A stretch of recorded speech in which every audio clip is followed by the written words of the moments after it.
Ratusan juta uang dikeluarkan hanya untuk membeli sumur. Ini adalah cerita yang sangat menyentuh dari seorang sahabat yang mulia, Utsman bin Affan. Pernahkah Anda mendengar sebuah kisah yang sangat inspiratif dari sahabat yang mulia Utsman bin Affan ketika beliau membeli sebuah sumur dari orang Yahudi? Assalamualaikum warahmatullahi wabarakatuh sahabat. Selamat datang kembali di channel kami, Kisah Sahabat. Hari ini, kami akan membawa Anda dalam sebuah kisah yang luar biasa. Sebuah kisah yang dilakukan oleh seorang sahabat Nabi yang mempunyai kedermawanan yang sangat luar biasa. Utsman bin Affan merupakan salah satu sahabat Nabi yang kaya dan juga sangat dermawan. Dengan kekayaan dan kedermawanannya, dia banyak memberikan harta bendanya untuk menegakkan agama Islam. Salah satu contoh kedermawanannya yaitu pada saat Perang Tabuk melawan Romawi, Utsman menyediakan 300 ekor unta dan 1.000 dinar dari kantong pribadinya untuk bekal perang. Utsman juga tidak segan mengeluarkan hartanya untuk kebaikan umat Islam. Peristiwa itu terjadi setelah hijrah dari Makkah ke Madinah. Saat itu kota Madinah mengalami krisis air bersih dan satu-satunya sumur yang tersisa itu milik seorang Yahudi. Untuk memenuhi kebutuhan air, maka kaum muslimin dan penduduk Madinah terpaksa harus mengantri membeli air bersih dengan harga yang mahal dari seorang Yahudi tersebut.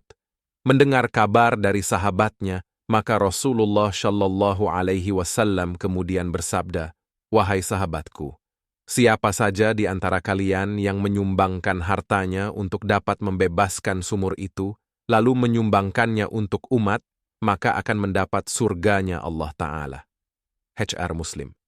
Mendengar sabda Rasulullah Shallallahu Alaihi Wasallam, Utsman bin Affan radhiyallahu anhu menemui seorang Yahudi, pemilik sumur, untuk membebaskan sumur itu dengan menawar harga sumur yang tinggi. Tetapi seorang Yahudi menolak dengan alasan sudah menjadi penghasilan tiap hari. Apabila sumur itu dijual, maka penghasilan yang diperolehnya tiap hari dari sumur akan berhenti. Utsman bin Affan radhiyallahu anhu tidak menyerah karena ingin mendapat surga.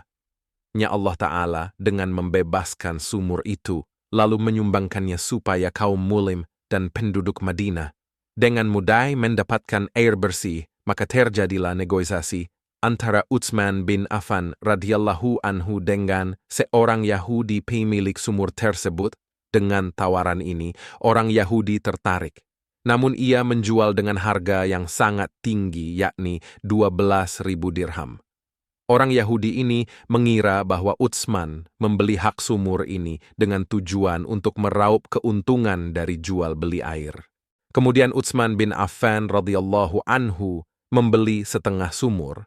Sampai saat ini sumur yang dikenal dengan nama Sumur Raumah letaknya di samping Masjid Qiblatain. Secara resmi, Utsman bin Affan mewakafkan Sumur Raumah yang baru saja beliau beli untuk kepentingan kaum muslimin, untuk kepentingan umat dan seluruh rakyat Madinah. Akhirnya sumur milik Utsman bin Affan tersebut menjadi satu-satunya sumber mata air lahan di sekitarnya, bahkan hingga ditanami kebun kurma. Rakyat Madinah memanfaatkan kurma sebagai salah satu sumber penghasilan mereka, yakni untuk berdagang, dan hasilnya dimanfaatkan untuk kepentingan umat. Karena sumur wakaf tersebut, akhirnya kebun kurma terus meluas dan pohon kurma terus bertambah, bahkan dapat diwariskan dari generasi ke generasi. Pengelolaan secara turun-temurun dari khalifah, kemudian Daulah Utsmaniyah, dan terakhir dikelola oleh pemerintah Arab Saudi, dan seluruh keuntungan dari penjualan kurma akan disalurkan ke anak yatim. Sebagian lagi akan disimpan di rekening bank yang berada di bawah pengawasan Departemen Pertanian, tentunya atas nama Utsman bin Affan.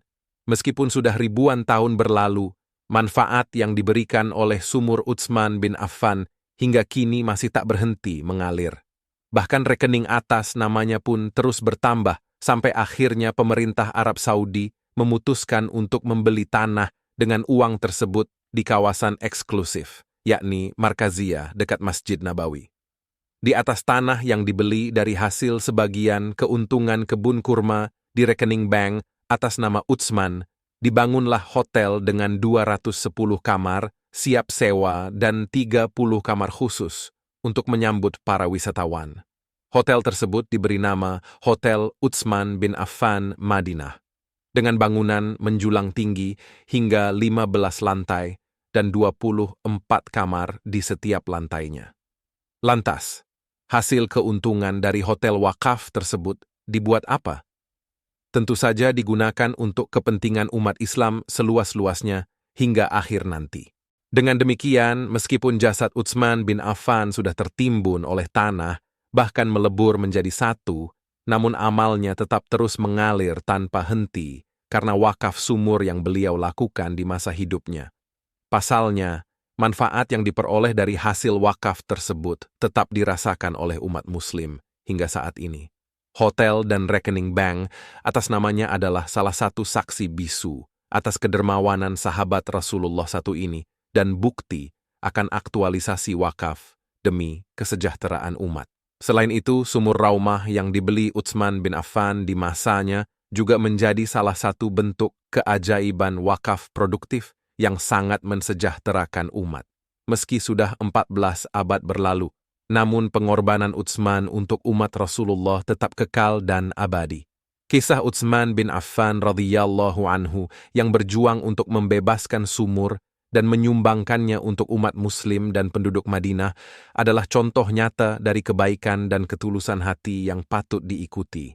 Terima kasih telah menonton, jangan lupa subscribe untuk menonton kisah sahabat yang lain.